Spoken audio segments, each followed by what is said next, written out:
Thank you so much for this opportunity. My name is Dr. Jane Metz, and I'm a paediatric infectious diseases and immunology trainee studying for my PhD at the University of Bristol.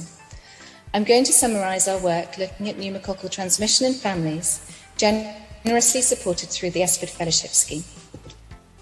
I have no disclosures. Streptococcus pneumoniae forms part of the normal nasopharyngeal microbiome of young children, and yet also causes more global morbidity and mortality than any other bacteria. Understanding transmission of pneumococcus is fundamental to curbing invasive pneumococcal disease. Young children are the main pneumococcal reservoir through nasopharyngeal carriage, and pneumococcal carriage density increases in the presence of respiratory viral infections such as influenza and rhinovirus. We know that density of microbial load influences transmission likelihood of many microbes, think HIV, TB, and possibly SARS-CoV-2. However, it is not known whether pneumococcal density in carriage impacts on transmission. Previously, the live attenuated influenza vaccine has been shown to increase pneumococcal density in mice and ferrets. There is also data that this is true in young children too.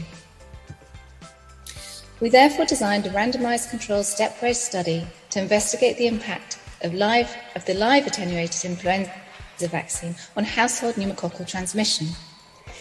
Between 2017 and 2018, we enrolled 405 household families across 10 UK sites. Each family unit had to have a 2-year-old child eligible for the first LEIV as the index child, and at least 2 other household members, the contacts of the index child. All 1,556 participants were consented to provide 5 nasopharyngeal swabs, which were taken at 2-week intervals. Pneumococci were detected and quantified using LIT-A, quantitative PCR.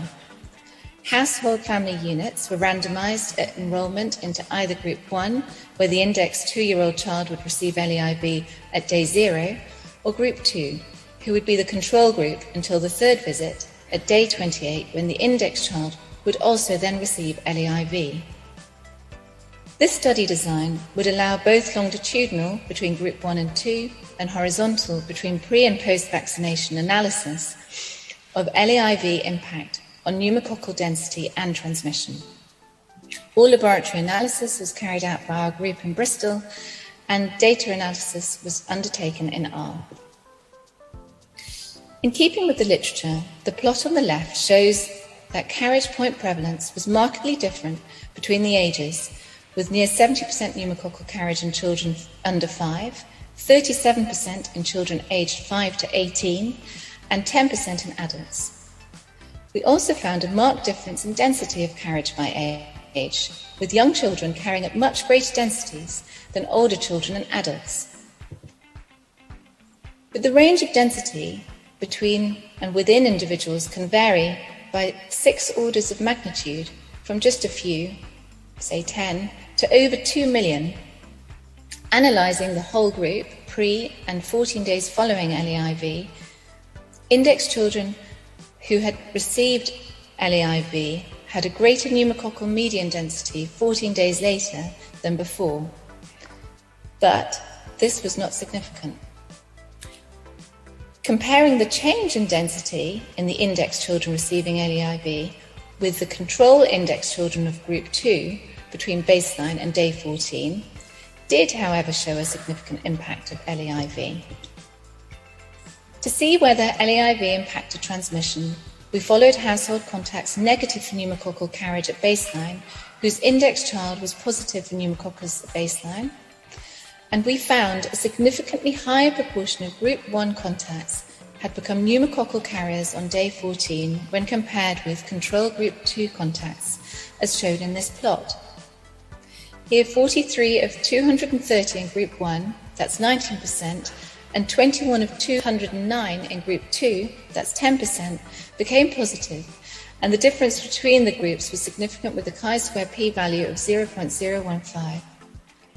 This difference in contact point prevalence was no longer present at 28 days, where point prevalence was again equal between the groups. Randomization at baseline resulted in the two groups being otherwise similar for potentially confounding demographic factors such as age, working with young children, and household size.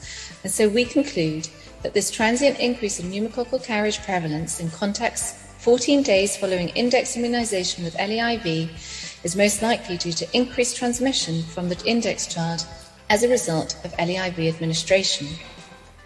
Retrospective analysis found a significantly higher pneumococcal density in the index children whose contacts became positive for pneumococcus compared with those that remained negative. We want to stress that the increased pneumococcal point prevalence in contacts of LEIV receiving index children was transient and did not result in an overall increase in carriage prevalence. LEIV reduces influenza risk and therefore potential complications of influenza, including secondary bacterial infection with pneumococcus. Also, circulating viral respiratory infections are associated with much greater increases in pneumococcal carriage density than what we describe here secondary to LEIV.